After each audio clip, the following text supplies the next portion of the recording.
All right, so we're just going to kind of summarize some things here.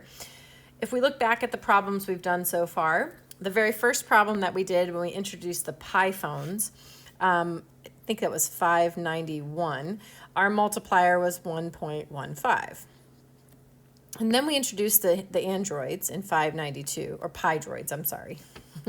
And originally we had kind of two multipliers there. We had I think it was 07 and 1.17 were the two possible multipliers. And then in the last problem, problem 593, I believe, I just wrote 39,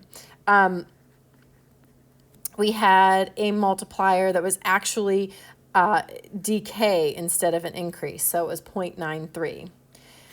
So let's go ahead and find the multiplier for the sequence 88888. It seems kind of strange, right? Because we have to figure that out by taking one term and dividing it by the term in front of it.